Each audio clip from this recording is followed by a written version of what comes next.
জলজীবন আঁচনি জেজেএমটো জয়ন্ত জাপত মানি হৈ আছে।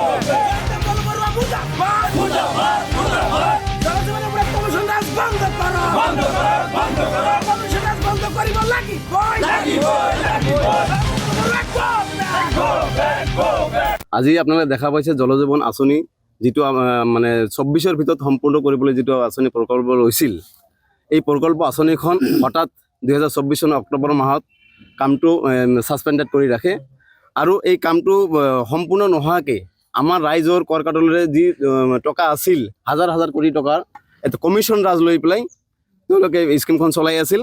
বাস্তৱত আমাৰ ৰাইজৰ যেটো উপকৃত হ'ব লাগে, আমি ঘৰ ঘৰ যেটো পানীৰ ব্যৱস্থাপনা আছিল আজিলৈকে এইটো ধোঁৱা চাঙত পৰিণত হৈছে, কোনো ৰাইজে ইয়াৰ দ্বাৰা উপকৃত হোৱা নাই। কিন্তু আমাৰ কৰ কাটলৰ পইচাৰে তেওঁলোকে আজি যিটো কাম কৰি আছে, তাৰ কাৰণে আমি আজি এই প্ৰতিবাদ সাব্যস্ত কৰিছোঁ আৰু এই প্ৰতিবাদ অনাগত দিনত আমি অব্যাহত ৰাখিম। আৰু এই আজিৰ প্ৰতিবাদৰ জৰিয়তে অসম চৰকাৰক সকীয়াই দিব বিচাৰিছোঁ যে তেওঁলোকে যি দুৰ্নীতি ৰাজ আৰম্ভ কৰিছে, এই দুৰ্নীতি ৰাজৰ বিৰুদ্ধে গোটেই অসমৰ ৰাইজে সজাগ হৈছে আৰু তেওঁলোকক অনাগত দিনত ইয়াৰ পৰা ক্ষমতাচ্যুত কৰিবলৈ ৰাইজ বদ্ধপৰিকৰ হ'ব।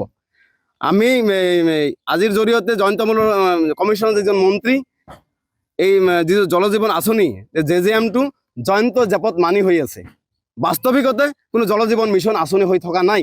গতিকে আমি জয়ন্তমূলক অনীতি শীঘ্ৰে ইয়াৰ পৰা পদত্যাগ কৰিব লাগে আৰু ইয়াৰ ওপৰত তদন্ত ঘোষণা কৰি ইয়াৰ বিহিত ব্যৱস্থা গ্ৰহণ কৰিবলৈ আমি আপোনালোকৰ জৰিয়তে আহ্বান জনাইছোঁ। আৰু আশা কৰিছোঁ যে আমাৰ আপোনালোকৰ সন্মুখতে দেখিবলৈ পাইছে যে আমাৰ যিটো অভাৰহেড টেংকিৰ যিটো ফাউণ্ডেশ্যন যিজন কণ্ট্ৰেক্টৰ পাইছে প্ৰায় কোটি টকা আঁচনি হয়, এই আঁচনিৰ ফাউণ্ডেশ্যন কৰিয়ে কামটো সীমাবদ্ধ ৰাখিছে, ইয়াৰ পিছত কোনো কাম আগবঢ়া নাই।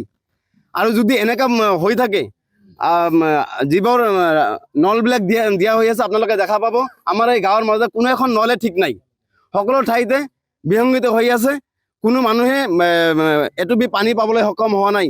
যিটো আশা লৈ যিটো আঁচনি সফল ৰূপায়ণ কৰাৰ কাৰণে আমি আশা কৰিছিলোঁ যে সকলোৱে আমি ৰাইজে ইয়াৰ দ্বাৰা বিশুদ্ধ খোৱা পানী পাম আৰু আমাৰ ৰাইজে উপকৃত হ'ব, কিন্তু তাৰ ঠাইত ওলোটা হৈছে, আমি পুখুৰীৰ পানী খাব লগা হৈছে। এই অৱস্থাত যদি এনেকৈ চলি থাকে, এই দুৰ্নীতিবাজ চৰকাৰক আমি তীব্ৰভাৱে গৰিহণা জনাইছোঁ। এই চৰকাৰ পদত্যাগ কৰিব লাগে। আটাইতকৈ ইয়াৰ যিজন মুৰব্বী আমাৰ মুখ্যমন্ত্ৰী হিমন্ত বিশ্ব শৰ্মা ছায়াতে গোটেই মন্ত্ৰী বিভাগে বিশেষকৈ তেওঁলোকে চিণ্ডিকেট লৈ ব্যস্ত, কমিশ্যনাৰ লৈ ব্যস্ত, কাম কাজত তেওঁলোকে একো কৰা নাই। এইখিনি আপোনালোকৰ মই ৰাইজলৈ আহ্বান জনাইছোঁ আৰু ৰাইজৰ সজাগতাৰ স্বাৰ্থত আজি এই প্ৰতিবাদী কাৰ্যসূচী আমি ৰূপায়ণ কৰিবলৈ বাধ্য হৈছোঁ।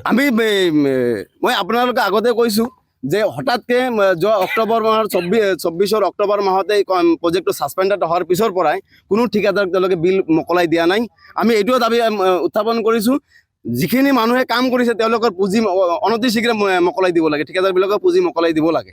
যিহেতু কাম কৰিছে, যিখিনি কাম কৰিছে তাৰ পুঁজি মোকলাই দি এই প্ৰজেক্টটো কণ্টিনিউশ্যন কৰি আমাক ৰাইজে উপকৃত কৰিব লাগে। অন্যথাই আমি ইয়াতকৈ ভয়াৱহ গণতান্ত্ৰিক আন্দোলন কৰিবলৈ বাধ্য হ'ম।